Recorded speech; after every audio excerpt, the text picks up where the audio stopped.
Alors vous savez que depuis 3 ans environ, nous avons engagé un travail de fond important à travers la Commission des îles pour mieux faire prendre en compte par les politiques publiques européennes l'attente des territoires insulaires.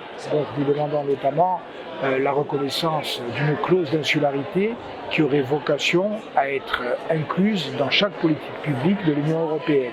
Ce travail de fond va maintenant connaître une accélération et nous avons une année décisive au moment où les nouvelles institutions européennes sont en train de se mettre en place, au moment où va être défini le nouveau cadre budgétaire européen. Il faut impérativement que dans les mois à venir, nous réussissions à faire prendre en compte le fait insulaire par les institutions européennes. C'est l'objectif prioritaire. Alors c'est vrai que notre stratégie va se déployer vis-à-vis aussi bien du Conseil de l'Europe que de la Commission et enfin du Parlement européen. Le Conseil, nous allons effectivement essayer de profiter de la présidence de la Croatie à partir du 1er janvier. La Croatie qui est un État insulaire, particulièrement sensibilisé donc aux problématiques que nous avançons.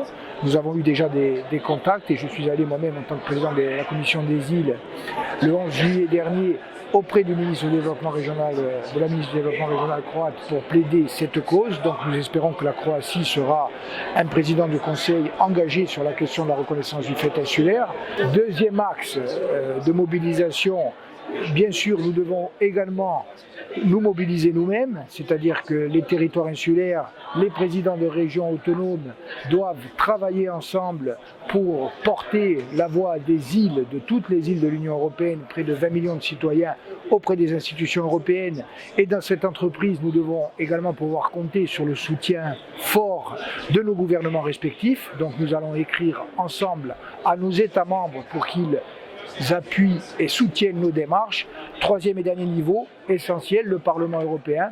Vous avez vu que nous avons pu avoir aujourd'hui la chance d'entendre l'intervention du député européen, M. Omarjee, qui est également le président de la Commission de développement régional, une commission très importante. Le Parlement européen est traditionnellement ouvert et engagé sur la question insulaire. M. Omarjee vient lui-même d'un territoire, la Réunion, qui bénéficie des dispositions de l'article 345 du traité de l'Union européenne.